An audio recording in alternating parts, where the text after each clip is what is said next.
Over the course of this channel's history, I've talked about a variety of fighting games. While not in full detail, I've used these games as examples. Some are featured in a major topic, while others are used in passing. However, it wasn't until recently when I finally decided to sit down and ask, why did I use these examples? Why did I use Killer Instinct as an example of a Rare game I played? Why did I use the Marvel vs. Capcom games and various music in my videos since my second video on this channel? Why are games like Tekken 7, Skullgirls, and the other two aforementioned games on my Games of the Decade video, when some of them, from a seasoned fighting game enthusiast perspective, should have no right to be a part of that list? I could just read from a script and simply say, I love fighting games, edit it all together, post a less than a minute video, and move on with my Final Fantasy XIII video. Subscribe if you want to see that, by the way. But I'm not. I want to talk about how fighting games are not only my favorite video game genre, but how fighting games shaped my entire life. With that out of the way, let's get ready for the next battle.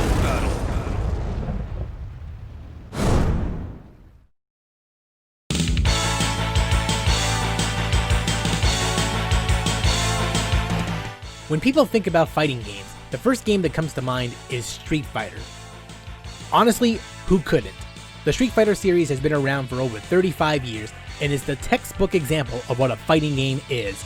One-on-one battles, button inputs that require perfect execution, and a colorful cast of characters. Personally, I have a lengthy history with 2D fighting games, but I'll try to shorten it as much as possible. Long ago, when I was a little boy, I was exposed to a couple of fighting games on arcade machines. Now, for the generation that doesn't know, arcade machines are these kiosks where anyone can play games for the price of a quarter. Or at least it used to be that way, but I digress. I used to play the King of Fighters and the Marvel vs. Capcom 1 arcade cabinets when my mom had any leftover quarters from the laundromat. I was never any good in those games, but I remembered having a good time playing them. Fast forward to the second half of the 7th generation of consoles, that small burst I had all of those years ago exploded thanks to a certain Versus series coming back to my life.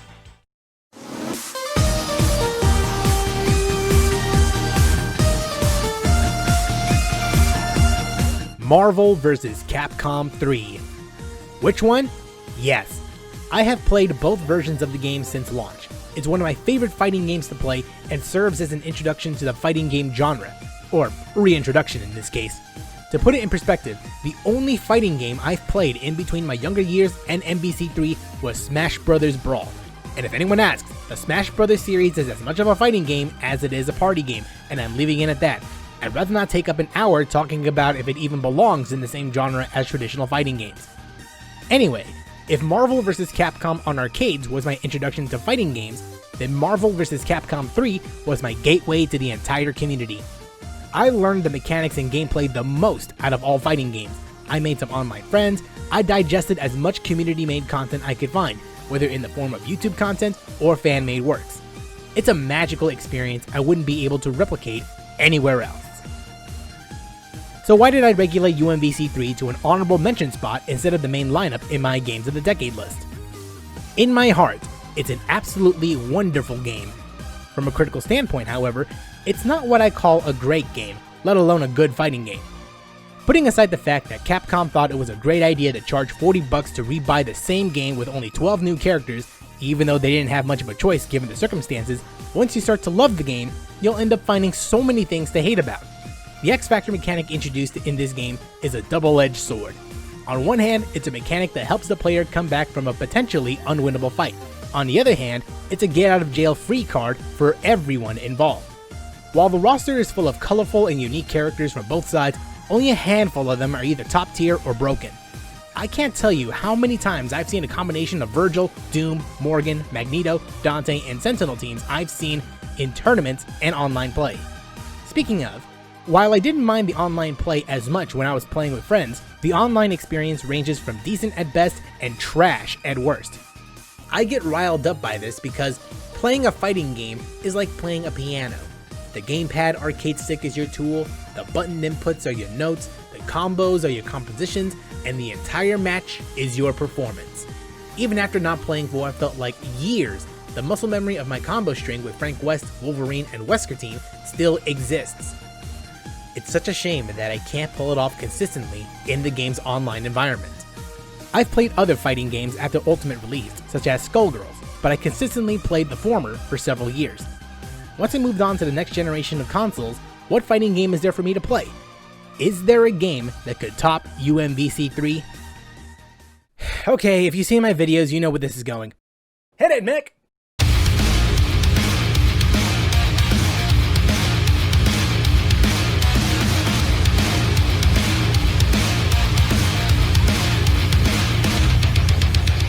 At this point, what's there left for me to say about Killer Instinct that I haven't said in the past? It's got the best net play, the most fun combo structure I've played, and please don't get me started on the music again.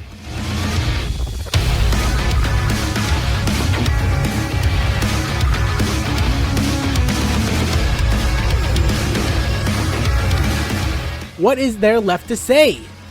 Well, it's nearly everything that UMVC 3 isn't. The online experience is leagues better than UMVC 3's admittedly trash tier netcode. The monetization model of picking and choosing what character you want is better than being forced to buy characters you don't want. And while it doesn't have the tag team frenzy Marvel is known for, KI makes up for it with its presentation. Granted, the graphics are a bit outdated, but damn does KI love its particle effects. The initial difficulty comes from memorizing the daunting combo structure. Even when recording footage for this video, I was having a hard time memorizing certain characters' movesets and ending up mistiming combo breakers or not remembering which move extends combos.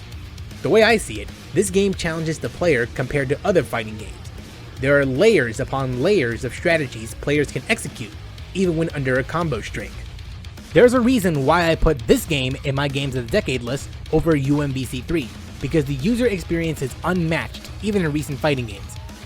I'll love UMVC 3 with all of my heart, but even I can admit, it feels good pulling off an ultra combo.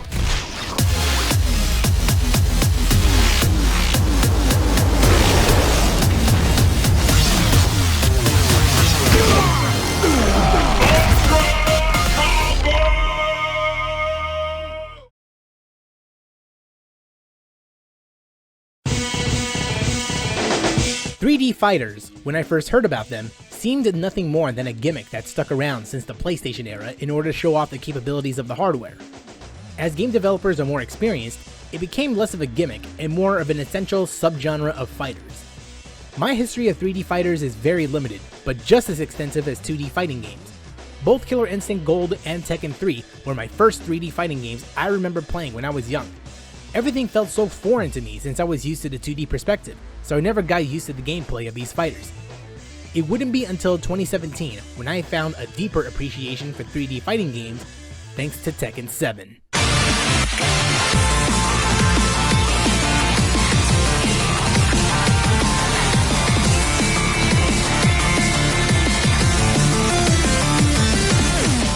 The Tekken series, when first approaching it after playing Tekken 3 once since the late 90s, was intimidating. Not only was I being hands-on with a brand new perspective, but the way I played was somewhat different.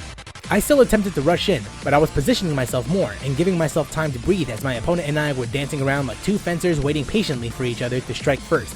It felt more satisfying winning when the opponent goes for a strike, misses, and you follow up with a counter. I will crush you!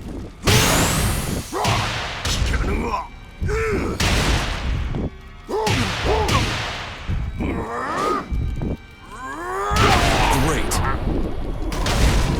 With that said, Tekken 7 contains similar issues that UMVC 3 suffers from, along with other issues. Overpriced DLC, subpar online, long loading times on console. While it's balanced compared to UMVC 3, it's clear which characters are more powerful than others. It's not because the developers of Tekken 7 are incompetent, it's the nature of fighting games to have strong characters. The lack of content at launch didn't help matters at the slightest. There's gotta be a better 3D fighting game somewhere in this genre. I wonder what else Bandai Namco has.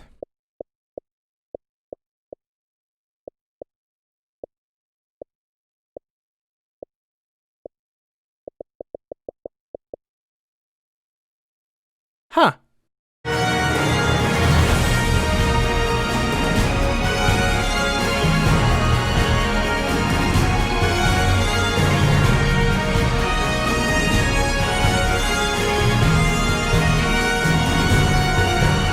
The Soul Calibur series is, I don't want to say easier to play because it implies that it's dumbed down to appease the casual audience, but a better word for it is accessible.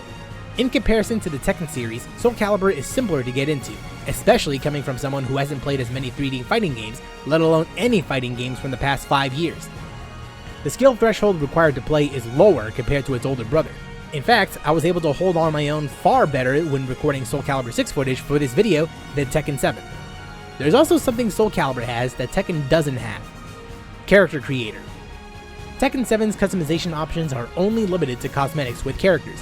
Even then, certain characters are unable to wear a majority of these customization items for some reason or another. Meanwhile, Soul Calibur's options are limited to the player's imagination. If you want to make a female pirate, you can do that. Maybe you want one character to wear another character's threads. Consider it done. How about a warrior temptress from hell? She can steal my soul anytime. I can't tell you how many hours I've sunk just customizing my own characters and coming up with stories based on those decisions compared to actually playing the game. This game may as well be renamed to Fashion Calibur 6. Soul Calibur 6 has similar issues like Tekken 7 on consoles, along with the added bonus of frame pacing issues, but unlike the latter, there are more offline options for me to partake in from the start. And it's that content that brings me back to Soul Calibur 6 more times than Tekken 7 will ever do. My soul, do you still thirst?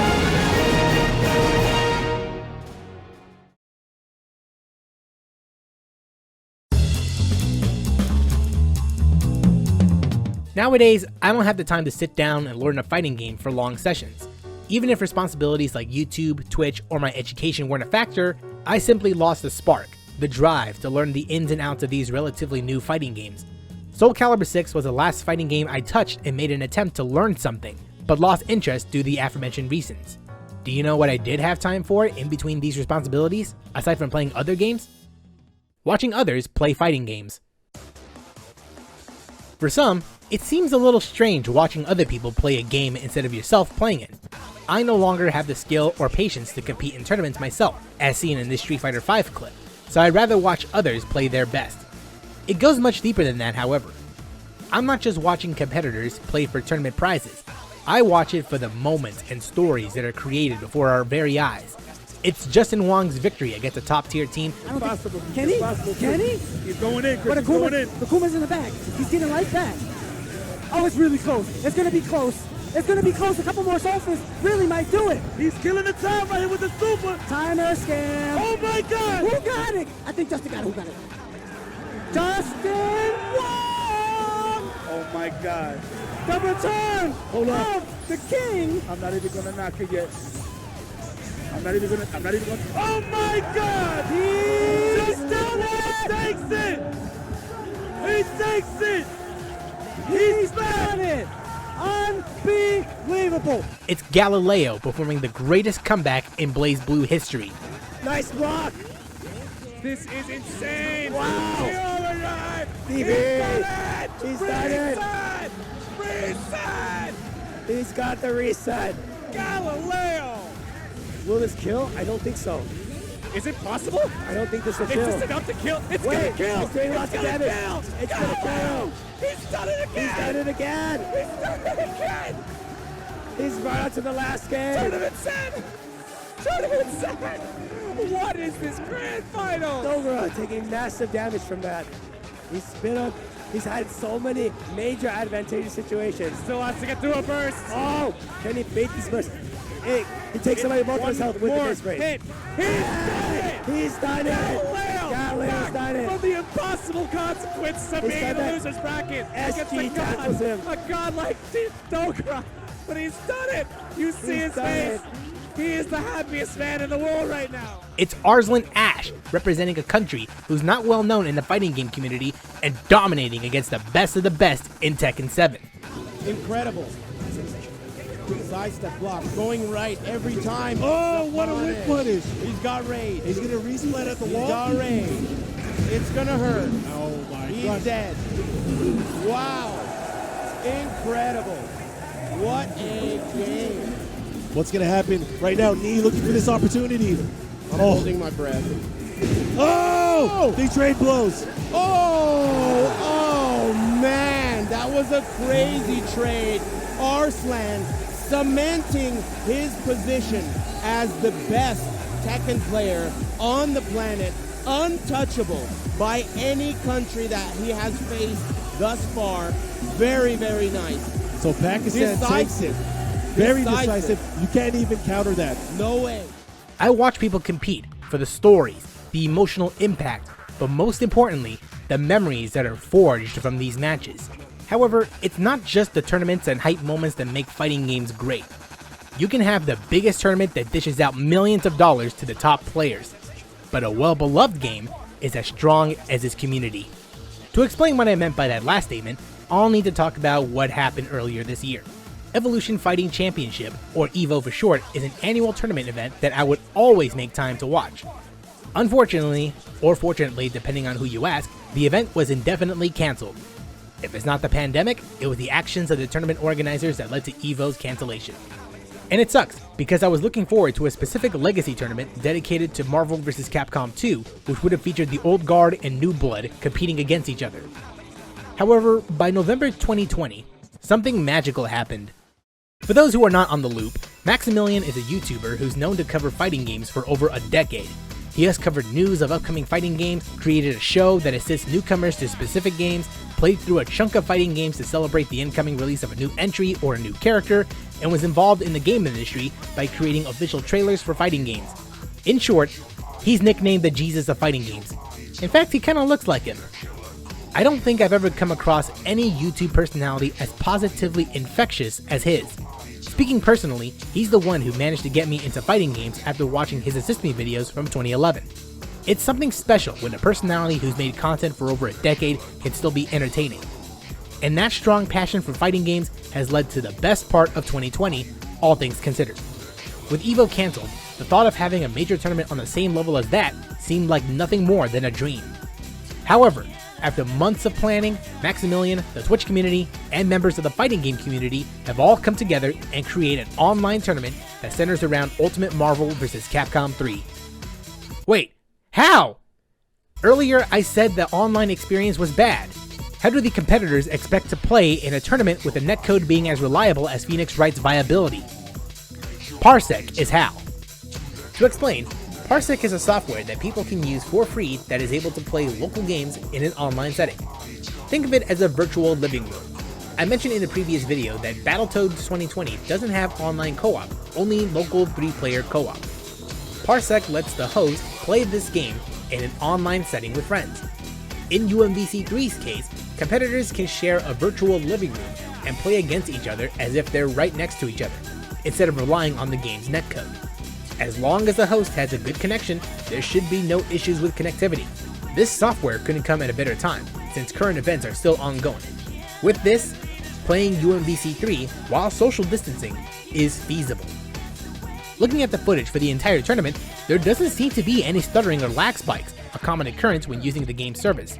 The only thing happening in this tournament was nothing but hype. Oh, he got another one. Yo, he hit him with the Oh, it's the magic show, Barnum and Bailey. Ripley's Believe It or Not. Dr. Strange. I didn't even know he had both of them. It was good for him. It was good for him. Just tested and he was correct. You don't got D. You don't got D.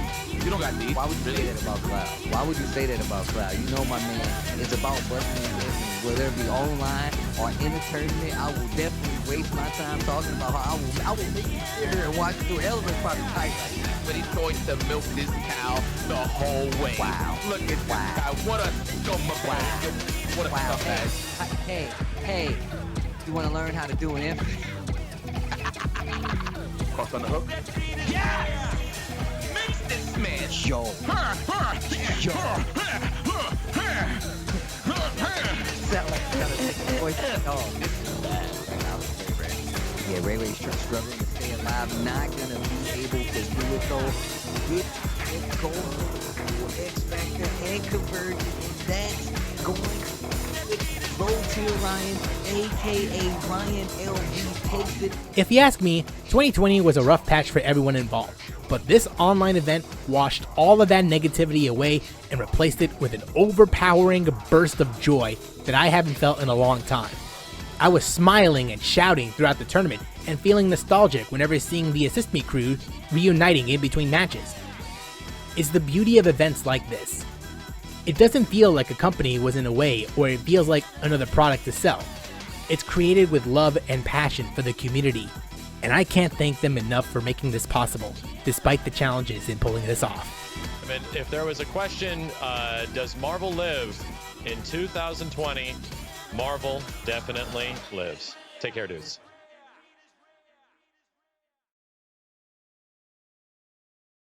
Before I wrap this video up, I want to direct your attention to this Twitter post I found late at night while working on things. It was a long thread from a user who doesn't understand why people play fighting games.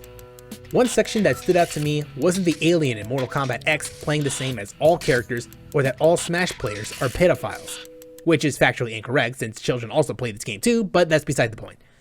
It was this section that stood out to me more than anything else. Not one adult has even a single healthy relationship with another human being and enjoys playing fighting games. I have no idea what this individual is talking about. In fact, I don't know what that person's life is like to make them tweet something like that, nor do I care to pry open. All I can offer is my side of the story. In my experience, the most fun I've had in an online setting with friends was through fighting games. I'm usually the kind of person who keeps to themselves when it comes to social gatherings or talking to others. This group I hung out with by chance through a person I played once got me out of my shell. While we don't play together as much for various reasons, I'll never forget the good times we spent playing fighting games. And I know I'm not the only one who has experienced something like this. There are other people in the fighting game community who want nothing but the best for others and themselves. There are exceptions to this rule, but one person doesn't represent an entire community. Granted, this individual doesn't like fighting games because of the reasons they listed, and that's fine. Fighting games aren't meant for everyone, just like how I'm not into horror games or certain BioWare games. If you're expecting me to absolutely tear this user a new one, I'm not gonna do that. Not only would that make me stoop down to their level, I don't want to spread negativity to a person who's simply voicing their own opinion, whether correct or not. All I can say to this person is, play what you feel the most happiest, but never generalize an entire community over negative experiences you had. We are not incapable of having relations with others. We're just people who love fighting games.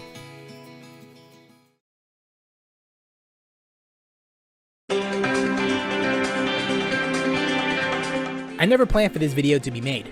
I have other bigger video projects in the works that requires more time and preparation, so I want to get something out to tide my viewers over. However, I don't want the entire video to only be about myself talking about my favorite fighting games, because it extends beyond playing a game. It's about being part of a community. In all of my time playing video games, I haven't felt this much positive resonance, acceptance, and dedication from any other gaming community than the fighting game community. For the pros, they strive to be the best they can be. For the casual players, we want to duke it out with our favorite characters and learn to be better. The content creators create art and entertainment that feels genuine. Yeah, we'll discuss broken strats, less than stellar online play, or missing content. But in the end of it all, we want to see the games that we love become better than what they are now. I've been quiet about my passion for fighting games ever since I first played Marvel vs. Capcom 3 nearly 10 years ago, but I hope this video makes up for all of the lost time. Creating this video makes me want to play more fighting games in the future, but more than anything, I hope to see more moments that make me say, that was hype.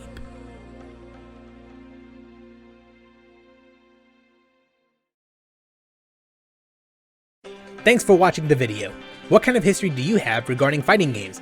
How has fighting games shaped the way you are? Leave your responses in the comments below.